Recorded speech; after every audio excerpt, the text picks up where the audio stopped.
Hey everyone, it's Robin, Artisan and Crafts, and welcome to my studio. Today I'm just going to show you how to make Scrappy string rectangle blocks. I purchased some 2.5-inch strips. They weren't quite a jelly roll. I think there was only 20 strips in each bundle from Connecting Threads back in 2009.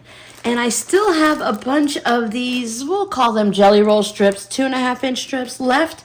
And I just really want to get them out of my stash. Now, I loved the fabrics when I bought them, and I still enjoy a lot of them. Just want to get them out of my stash. I want to turn them into something. If you've been with me for a while, you know I'm redoing my studio here in Arizona after I moved from Florida.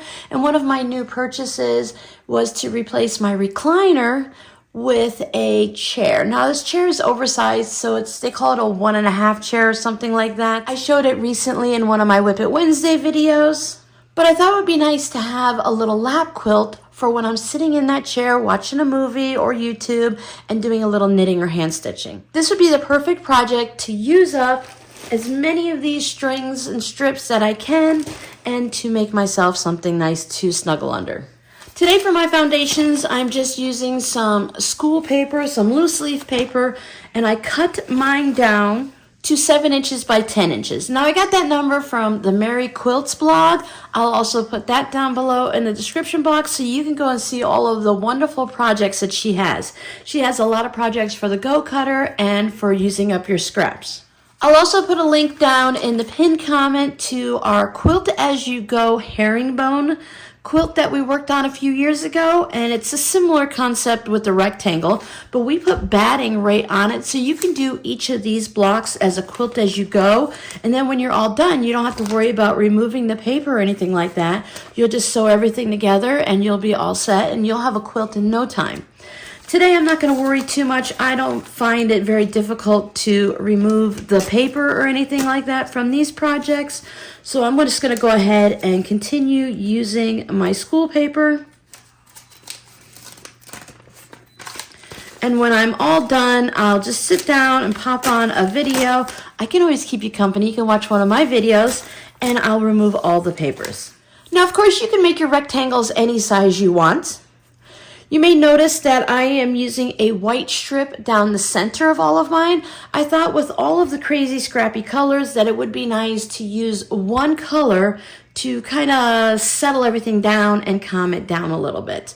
Now these are my only first 6 blocks, so in the next ones when I make more, I'll make sure I don't have the 2 pink colors that go together.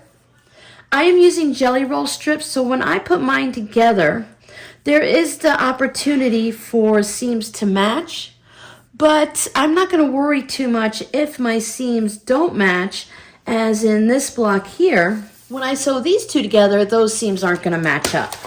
Now, just because I use 2.5-inch strips, you can use any width strips that you'd like. You can vary them. You can have a whole bunch of different widths in here. And I'm also going to show you how to sew one block straight like this, everything nice and neat. And then I'll show you how to sew one wonky. So if you want to have a bit more of a wonky wacky quilt, you can go ahead and do that. Now, I didn't want my center strip to be really wow and out in your face, so mine is only 1.5 inches wide. Again, you can make it any width you want, or you can just go ahead and put any of your strips down in the center. You don't have to have what I kind of call like a lattice look in your project. When I cut my foundation strips, I like to cut them a little bit larger. So as I said, these are 7 by 10. But when they're all done, I actually trim them down to 6.5 by 9.5. I really love when it goes from right from the sewing machine to trimming them down. It is such a difference in the look. When you're sewing them, you might be looking at it and saying, oh my goodness, look at the mess I made. But once you trim them down, everything settles down and it looks much nicer. So if you want to have something like this with the diamond look and you want to play with your colors, you can have all one color in here. If you want to say to the right hand side of these and to the left hand side of those, I'm going to put all red scraps. And then on the opposite side, you'll have all blue. It does help if you kind of sketch that out so you know how many blocks you're going to need and which ones need to be red and blue, or put them up on a design wall as you're going. But that is way too much chitter chatter. Let's actually get to sewing these blocks so you can see how they're made. You may notice that on here I have my strips going from the top right to the bottom left and the top left to the bottom right. You have to have the two mirrored or opposite ones for them to work together. Now, when I first heard this, I thought, gee, that doesn't sound right. Why can't I just spin it around and it'll work? So if I have these two that are both made the same way, I have that center strip from the top to the top right to the bottom left. If I were to just spin this around as a rectangle, it's still going to be the same way. It just changes whatever colors you want. Now, if you'd like, you can make your blocks all identical, and you can go and have your rows go like this. If you do two different ways, you can have the rows go like this, or you can have an entire quilt where your blocks just go like this, and you can either have that center white strip or a black or a blue or green, or you can just put all your scraps together and you'll have one entire Scrappy project. I like the look of them with the diamonds like this. So that's the way I'm going to work on mine. And when I set up everything to start sewing, I'm going to sew my blocks in groups of two. I want to make sure I have a top right, bottom left. And I want to also sew a top left, bottom right. So I will always be doing it in pairs when I set up my center strip. So today I'm going to show you how to sew two. One of them is just going to be standard like that one. And the second one, I'll go ahead and show you how to make it wonky. When working on a project like this, it's always good to have a pair of scissors next to you at the sewing machine so that as we're sewing, we can go ahead and trim our strips down. Now, I don't pre-cut my strips. I just trim them at the sewing machine, and I end up with a big pile of a mess of strips over here on my table that I can select from. So I do have my white strips, and I will go ahead and trim these after I set them down. I'm just going to use some of this Elmer's glue stick. It's actually a mango pineapple. It's a nice little scent. You can just put your strips down and you can pin them down, or you can just kind of eyeball it at the sewing machine. It's nice to have that first strip glued down or pinned down so you don't have to worry about anything shifting while you're going. Now, if you want this to be absolutely perfect and everything's going to line up, you could take a ruler and draw a straight line from corner to corner. And then you would want to find the center of your strip, and you want to make sure that goes right on the line. For mine, as long as it's close enough, I'm going to be fine with that. So I'm just going to take my glue stick and I'm going to run it down the center of my paper. And I had one from the bottom left to the top right. So this one, I'm going to go in the opposite direction, because remember, we're going to be sewing pairs. So at the end, we know we have one of each. If you know you're going to be making 20 blocks, you can do 10 in one direction and 10 the other. But I'm just going to work on this periodically, so I'm going to make sure I have at least pairs of it as I'm sewing. So my white on white, I want to make sure I have the right side of the fabric facing up. And when I put it on my paper, I like to go a little bit past each of the corners. I'm just going to eyeball it and then press it down with my hands. And I will trim the excess. Now in the second one, I'm going to do the same thing. I'll just go a little bit past, because I'm going to be trimming it in the end anyways, but I just want to make sure that I have plenty and I don't have anything weird when I'm coming down here and maybe this is not there. It's just the paper showing and no fabric. I have a little bit left over. It's not going to be enough to do a strip down the center, so I'll put it in my 1.5 inch strip bins. Or if you're just using regular Scrappy fabric, you can save this and use it in another section. I just let it air dry. I don't even wait for it or worry about it. I don't hit it with the iron or anything like that. So you can be crazy and just dump your fabric scraps down on the table, or you can have them nice and neat and organized by colors and lengths and stuff and work from that. I've already used these fabrics in the other blocks, so I'm going to set these aside for now, and I'm going to work with these fabrics. So again, if you want your diamonds to be certain colors in the center, if I wanted all of this to be green, I know I would have to put a green strip here. And then I'd have to find another green strip that's long enough, and I would have to put it there. But since I'm just going all wild and wacky, I'll come in here. Maybe I want to make some of these a little bit brighter. So I'm going to put my fabric right sides together, and I want to make sure that the fabric is long enough. Now I can see that this piece is definitely long enough But to test it out, I would lay it down, and you just do a kind of a pretend 1/4 of an inch. Just fold it over and make sure your fabric goes past your foundation paper or your batting or your muslin, whatever you're using. So if you have it down here and you just line it up with the corner of the paper, you want to make sure, again, when you fold it, that it's going to cover the paper. Now, if you're using a narrower strip, sometimes it can just be a little bit off. You want to look. So if a strip is narrower, and you go when you set it down, and when you fold it over, you want to make sure that you don't have any of that paper sticking out there. Now again, I'm using 1.5 inch for the center and 2.5 inches for my strips, but you can vary it up. You can have a 3-inch one, you can have a 1-inch one, you can have a 2 1/4, you can have a 3 1/8. It doesn't really matter. You can just use up your scraps. But if you want every seam to match up and you want them to all line up perfectly, then you need to make sure that each strip is going to match each strip, so they all have to be the same width. Now with this narrow strip, my first fabrics that I put down, I want them to just go on straight. I don't want to do wonky on the first one because I want to have that nice strip that's going to be 1 inch after our seam allowances on all of my blocks. So for my first one, I have this. Now you can go ahead and put some pins in it if you'd like. And on my second one, maybe I want to do a little bit of this purple. I don't use my salvages when I'm working on the string blocks. You can cut them off, or you can just make sure that when you lay it down, that it's past where your paper is, so when you test it. Now, if you don't want to deal with all of this at the sewing machine, you can go ahead and test and just go ahead and place it on like that. And then I'll just cut it off here. For me, I find it easy just to sit at the sewing machine and sew and trim as I go. So I'll take both of these over to the sewing machine. I'm going to use a 1/4 inch seam allowance, but I want to drop my stitch length down. Normally I would sew at a 2.0 stitch length, so I'm going to drop it down to a 1.6. You can go down to a 1.5. Try it on 1 or 2 blocks and see how it feels, and then go from there. And the reason I want to go to a smaller stitch length is as you're sewing, it's going to actually perforate your paper, which will make it easier to go ahead and pull your paper off.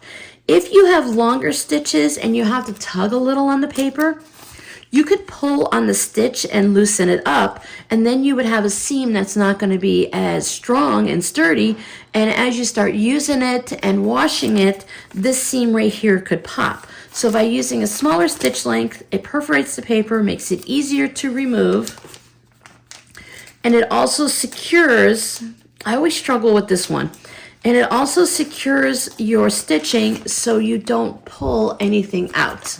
One of the tricks I also like to use is I put a full bobbin down in the bobbin section of my machine. I happen to be using a white thread right now. And then if you have partial bobbins with just a little bit of thread left on it, you'd like to use it up.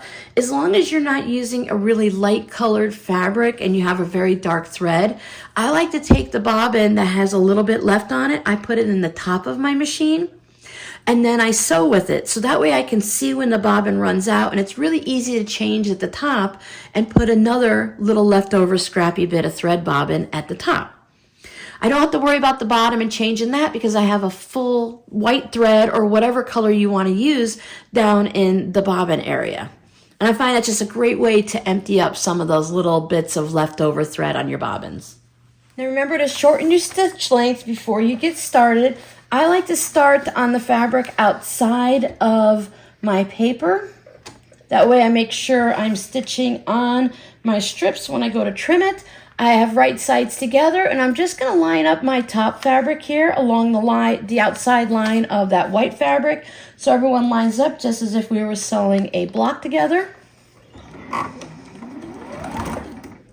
Now, when you have a smaller stitch length, be careful that you don't hold on this fabric. You don't put your hand down too tight or anything, because it won't be able to pull it. The feed dogs won't be able to pull it through as easily. So if you're guiding it, just be gentle.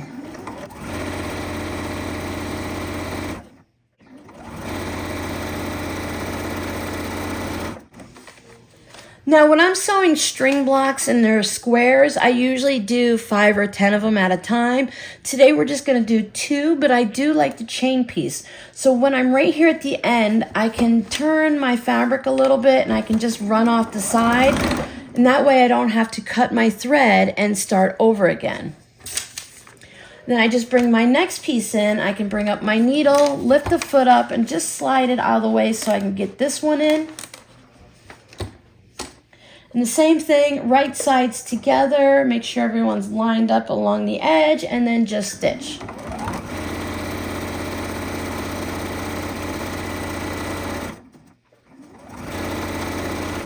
So normally after I sew about 5 or 10 of them, then I will cut my thread. I will separate my blocks. And before I take it to the iron, I just go ahead and finger press this one over.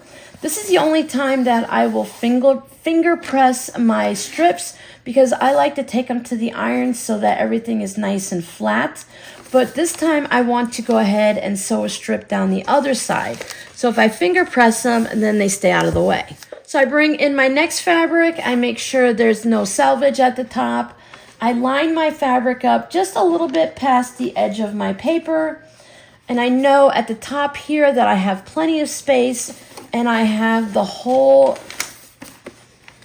2.5 inch jelly roll type strip at the end, so I'm not going to worry about it.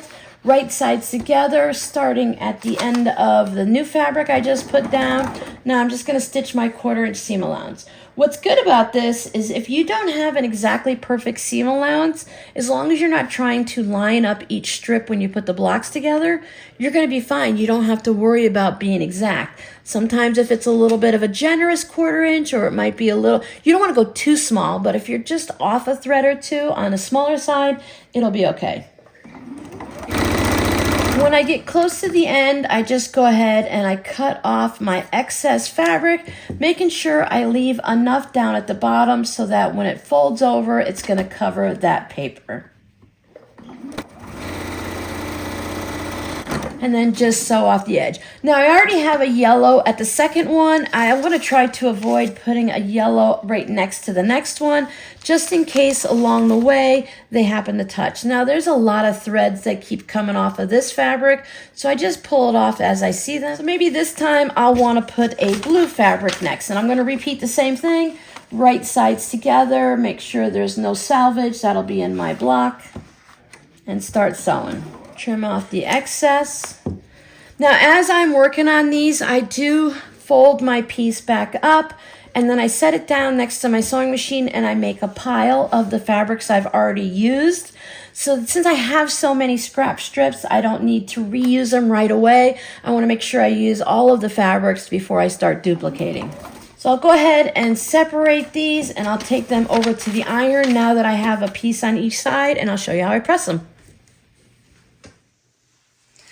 Now, normally I would have more than just 2 blocks to press at a time. I find it's easier for me if I sew a bunch and then I press a bunch, and I sew a bunch and I press a bunch. Now, there are papers on the back of this, of course. I've also seen people use the non-fusible interfacing, or really thin interfacing, and then that way you can leave it in your quilt if you don't want to use like a fabric, a muslin, some type of a thin piece of fabric as the backing. I like to go between my 2 fabrics, and I just spread them out, and I make sure that there's no tucks and folds or anything so that nothing is folded over at all. I just want to make sure both pieces are flat. Now you're going to have little messy bits on the ends, and that's not going to matter that much because that's not sewn down, so it tends to flop. I just want to make sure that they're both laying flat and there's no tucks and folds anywhere. I don't worry too much about the steam because with the notebook paper, it doesn't shrink or anything due to the steam of the iron. But if you want, you can go with no steam. Then I just take my next one in line and I do the same thing. Just give it that first little press and make sure everyone's nice and flat and out of the way. Some people use the little wooden finger presses, wooden irons to do it at the table. Some people just use their fingernail, and some people don't worry about it at all. I like to come over and press both pieces. Now, when I'm sewing them at the sewing machine, I will add a piece here and a piece here before I come back and iron. And that kind of keeps everything going nice and smoothly. I don't worry about trimming anything off. If you have a bunch like this and it's in your way, you can trim it off, but don't trim it any shorter than the paper. I would leave 1/4 of an inch around all of your paper or whatever you're using to sew on. And then I'll go back over to my sewing machine and I will pick the 4 more colors to go onto here.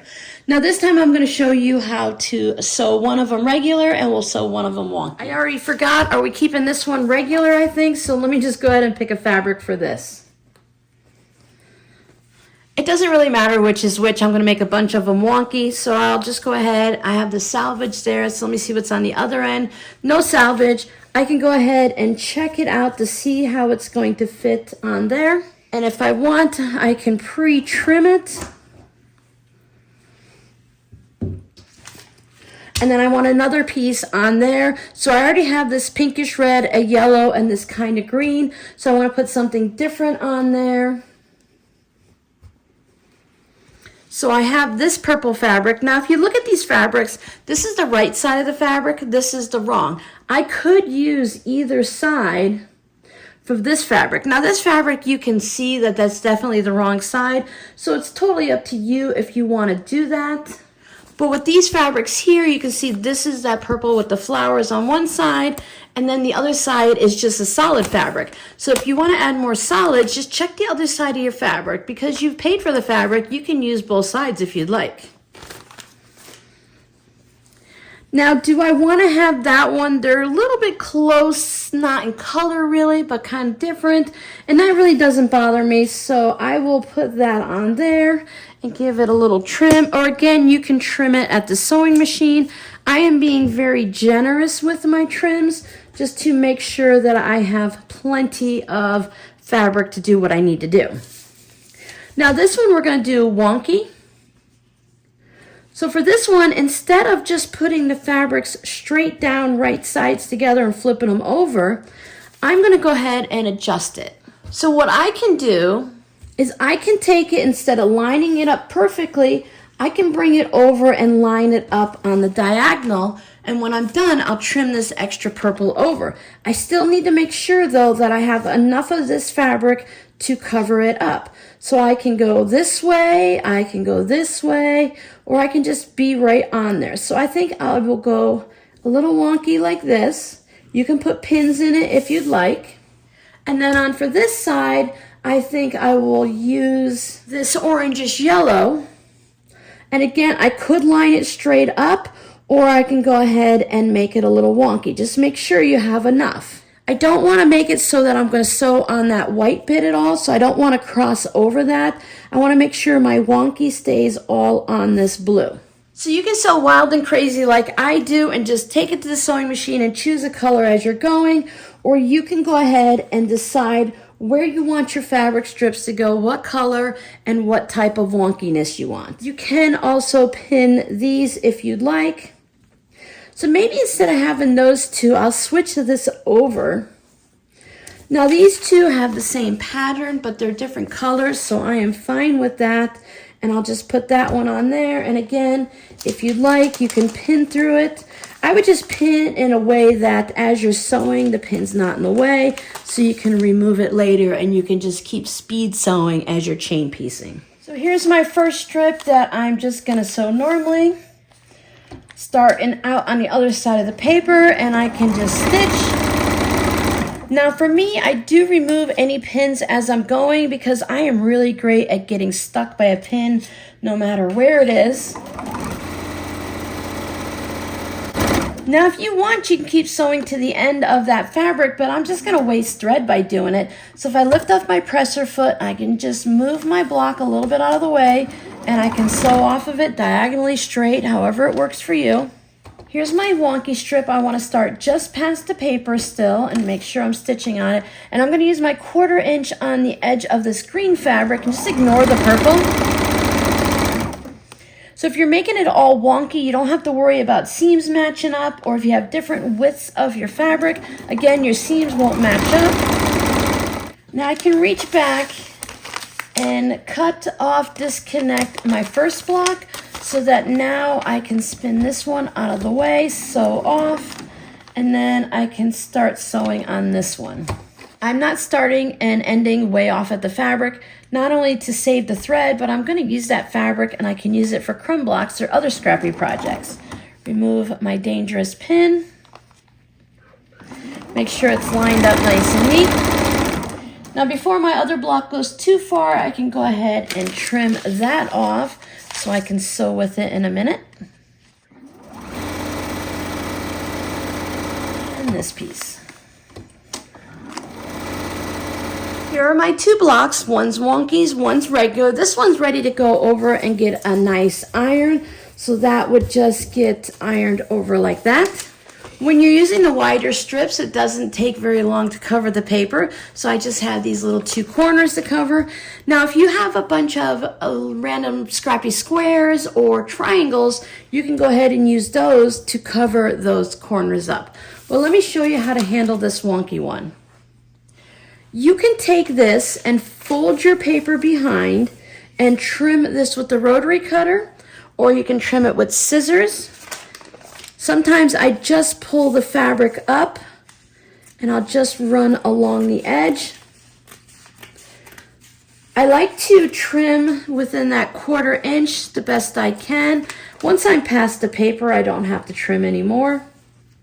Because I have a dark fabric and this is, well, a little bit, we'll say it's lighter, I don't want any shadowing. So when you have things like this, where that blue fabric is sticking out past the yellow, if you have lighter colors and darker colors, that's where that shadowing might show up. But with a scrappy quilt like this, you might not even worry about it. I usually don't. And then the same thing here, we'll go ahead and put this. Then we can take our rotary cutter and our ruler. Just make sure that everything's folded back, nothing's in the way, and you don't have any of your other fabrics or blocks below it. Then you can line it up along the edge of one of your fabrics, that one you just added on, and trim that excess off. Then I would take this one over to the iron. I'll bring my paper back over and give it a nice press. And then my next step would be to put small pieces on here. You can just use the bits of fabric you already have, or like I said, if you have triangles. So I have this piece that was cut off from there, so I can just add that one onto here if I'd like. I flipped it around so I don't have the salvage. Just make sure it's enough that it's going to cover that bit. As you can see, sometimes we only have a small amount. So if you'd like, you can go ahead and take it, and instead of lining it straight up, you can make that piece a little bit bigger by creating a different seam right there. Especially with the wonky ones, you just want to make sure you're going to go and cover up that corner. So maybe I want to go ahead and sew this one on like that, and that'll cover up that corner. Now these guys are nice and straight. So maybe I want to add just that little piece there. And I can put it on there, or I can slide it down still and make that one, this strip, this purplish flowery strip, just a little bit narrower instead of the 2.5. Again, and I won't have to worry about anything lining up. So I can just double check at the machine before I sew it on or pin it, and just make sure it's going to cover everything from paper to paper and on the corner. And I'll do that with all 4 corners, and I'll show you the final press. Now I just give them a nice final press, and we're really only pressing where we stitched. Again, there's going to be some floppy pieces. After I give it a nice press here, I do like to flip it over and then just press it from the paper side, so that way I know everybody's laying nice and flat and it'll be ready for trimming. Same thing here. Yes, the heat from the iron, yes, the steam from the iron can warp your papers and it can change it a little bit, but remember, our papers are cut larger and we're going to trim them down, and it's just kind of a guideline. We could decide to trim it a little bit different, and I do have extra fabric all the way around, so it's going to be fine. I'm going to be trimming my blocks down to 6.5 by 9.5. I have a good blade in this rotary cutter, but it's not like brand new because I am going to be cutting through paper, and yes, paper will dull your blade. It will also dull your sewing machine needle. I'll change it when I'm finished with this project, and then I'll start with a fresh needle for my next projects. I will be working on my string Scrappy rectangles during Saturday's live stream.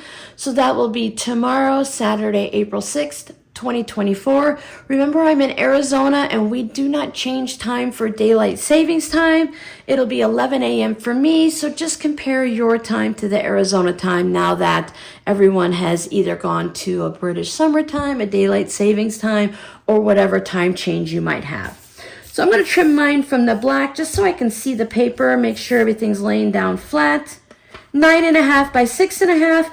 If you want your center strip and you measured it and you glued it and you sewed it so it's perfectly in the center, then I would draw a line down the diagonal here to make sure that you have that lined up in your center, and you can make sure everything is cut perfectly from corner to corner.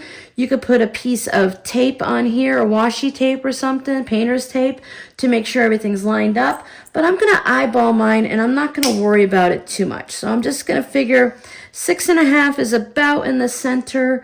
My 9.5 is about in the center. So I will trim and trim.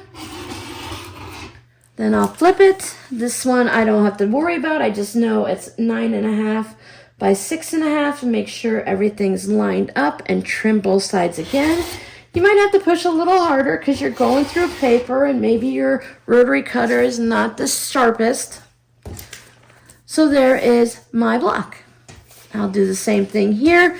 You do want to make sure that you have fabric all outside of your paper. Sometimes when I'm cutting on the corners, I might have a little bit of extra paper that's sticking out, but as long as it's going to be past where I'm trimming, then I'm not going to worry about it because I know I'm trimming a little bit off, maybe 1/4 of an inch on each side, so I have a little bit of wiggle room. But if you want everything to match up perfectly, just make sure your paper is entirely covered. Even when I'm doing quilt as you go, I do like to cut it a little bigger. Check out that herringbone quilt as you go project that we worked on a while ago, and all of that information will be in there. Now for me, I am saving all of these pieces because they're reasonably large enough for me to save and use. I'll probably use mine in a fabric postcard. That way, if I choose to give away this quilt, sell it, donate it, whatever, I'll have a little fabric postcard that'll remind me of the quilt. Now to remove the papers, it really is quite simple. You can just fold the paper over. I just take my nails and just push on that, and then you can sit down and pull it off.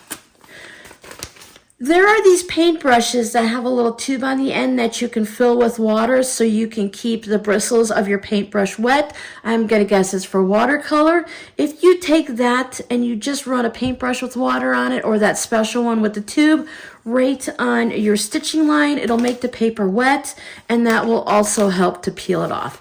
Now, if you gently just pull a little bit on here, it will pop up the paper, and then you can easily peel it off.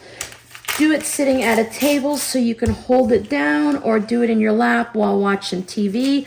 Whatever works for you. Just run my finger along there. Now, if you leave a little bit of paper in there, it's not that big of a deal. It's going to come out and dissolve the first time you wash the quilt. Plus, it will be on the back of your block, and it's not going to be seen. If you're using a foundation fabric and you're sewing it onto fabric or the batting, of course, you won't be removing it. And if you're using a non-fusible interfacing, it'll be the same thing. You won't have to worry about removing it. Now, places like the Dollar Tree have these little pads for like drawing pads, and that paper is really thin and it pops off easily. You can also use newsprint or the paper that your doctor puts out on the exam tables. You can purchase that online, or maybe ask for the end of a roll from your doctor. When I worked at the hospital, I used to collect the leftover rolls from the doctors, because when it gets to a certain point, it's not enough to cover the exam table, so they just throw it away. So now even though I have glue on here, this is peeling off nice and easy. And then I can cut the blocks from that exam paper and recycle it that way. And even when it's all done, you can take these papers and put it in the recycle bin. There's a little bit of paper there. You can take some tweezers and pull it out if it bothers you, or just leave it in there until the quilt's washed. And then once it's all done, you'll just lay out your blocks in a pleasing manner, however it looks good to you. The more blocks you have, the more you can mix and match things up so that things don't, you don't want two greens touching or anything like that. I like to lay mine all out, and then I'll look at it and I'll say, oh, there's two identical fabrics there and these two are similar. So I will get one that is the same diagonal and I'll just switch it out and make sure everyone still looks good. And then maybe I want to switch this one out and bring that one in.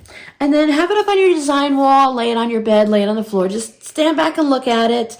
And then you can snap a picture of it once you like the way it looks, and then just start sewing it together. And it's as simple as laying them together, stitching your 1/4 inch, whether you want to do them in rows or columns or groups of 4 for that little diamond effect here in the center. So I hope you enjoyed this tutorial. Your Scrappy word for today is string blocks. Have you made string blocks? Do you enjoy string blocks? For me, it's kind of a running thing. Like every 5 or 6 years, I like to take some scraps and whip up some string blocks. And whether I turn them into anything or they just sit in my block stash for a while, that's okay too. It's very relaxing to me. This is a great rainy afternoon when you don't really want to work on what you have to work on, but you want to sew and not think too hard. You can just go ahead and sew some scraps. So I hope you can join me tomorrow morning, Saturday, April 6th, 2024, in case anyone's watching this later. And at 11 a.m. Arizona time, I will be making more Scrappy string rectangles. Thank you guys so much for hanging out with me and for all of your support. I hope you enjoyed yourself, and I'll see you in the next video. Bye.